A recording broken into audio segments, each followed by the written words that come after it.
So we'll just wait the other three. We think we were 15B on the part 2. So 2 more.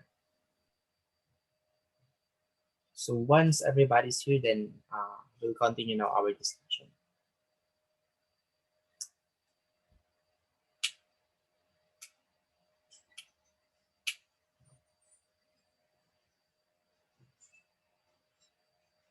So I thought we can finish this one on the part 1 and part 2 only, but we don't have enough time anymore due to uh, limitation of the Zoom meeting application.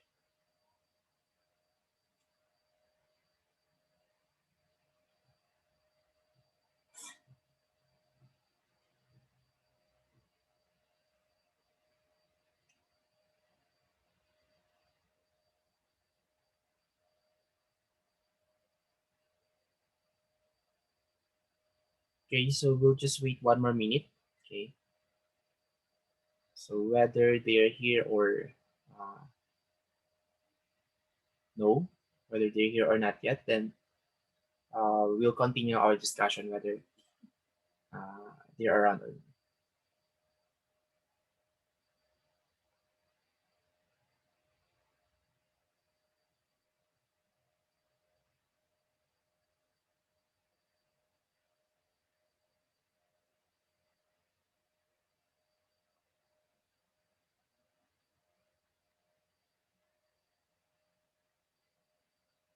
So any questions so far?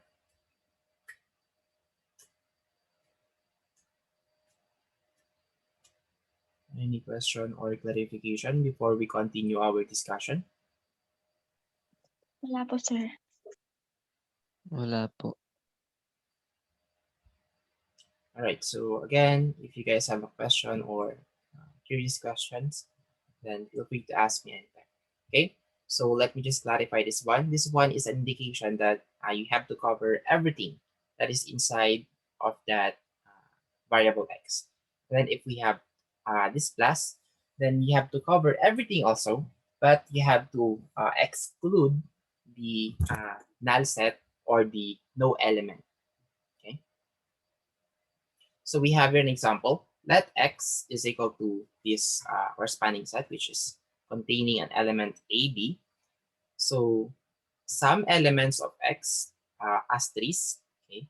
So as you can see, this one denotes all the possible strings over this variable x. Okay. So you could say that this one is containing no elements, containing an A, containing a B, and then containing AB, and then containing B raised to 20, A raised to 5, and then B, A. Okay. So as you can see, if you're going to uh, analyze this one uh, came from this set. Okay, so again, no matter how many B's you have, let's say you have 20 B's, 5 A's, and then additional 1 B and then 1 A. Okay, this one still has two elements or two distinct elements, which is the A and then the B. Okay, the same with this one, AB. Right? So how about if this one is plus? Okay, so the same.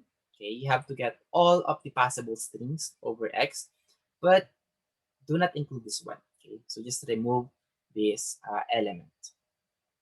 So are we clear so far regarding with the notion on all strings and then the notion of all non-null strings?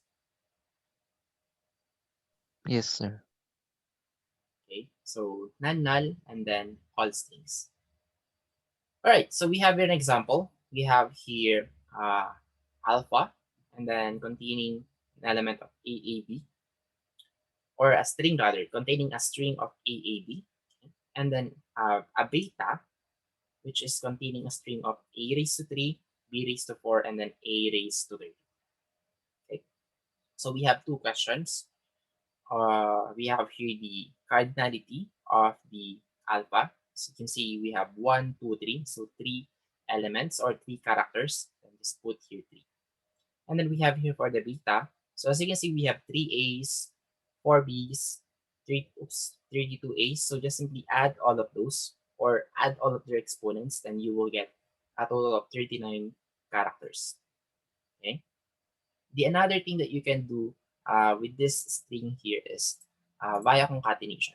So when you say concatenation, you'll just simply put them side by side, okay, or attach them with each other. Okay. But of course, when say concatenation, you also have to follow such sequence. Okay. So for example, if alpha and beta are two strings, the string consisting of alpha followed by b, written as alpha b. So as you can see, we've strictly followed this sequence. Alpha first and then followed by the beta. So do not interchange those two. Okay. So this is very important when it comes to concatenating such variables or such sets. Okay, so we have an example. We have, I don't know the name of this one, and then the same with this one, but we have this first symbol or first set, or yeah, first variable. We have AAB, and then for the second we have CABB. And then it is asking us to concatenate in such a way that this one first followed by this symbol.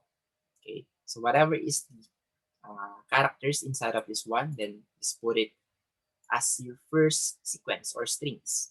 Okay, so AAB and then CABB, or followed by this W. All right, so the same with this one. So whatever is the first uh, symbol or variable, then it should be the first string that should uh, be in here, okay, which is CABB, and then followed by the second symbol, which is containing AAB. Okay, and then the last one here is this symbol and then this symbol. So as you can see, this one containing AAB followed by no element, okay, or the lambda. So this one can be equate as just the symbol, since this no element will not have any effect on your following strings. Okay, so you can just simply put here AAB. So are we clear so far regarding with string?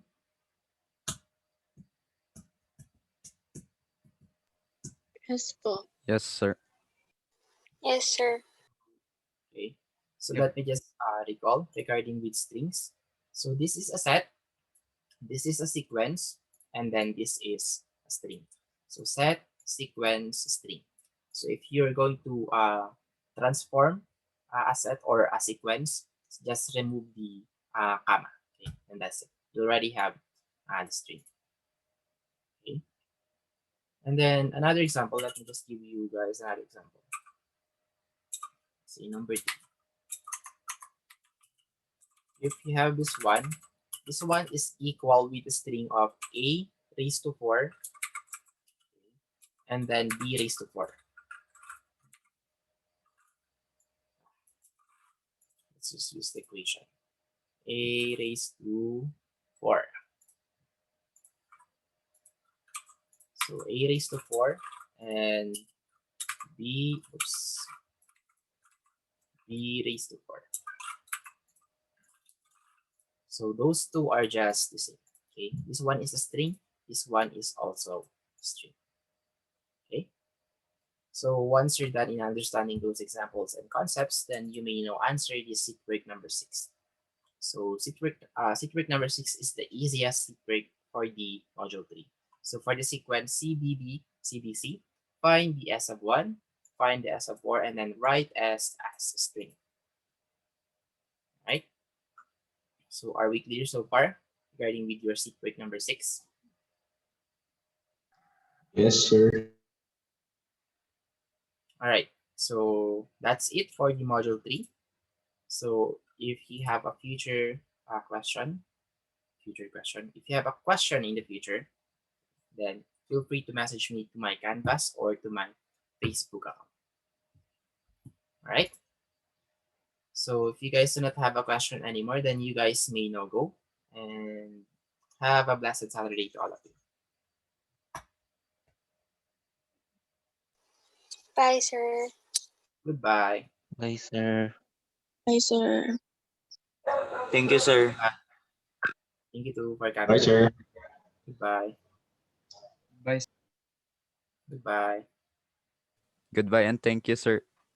Goodbye then, and thank you then.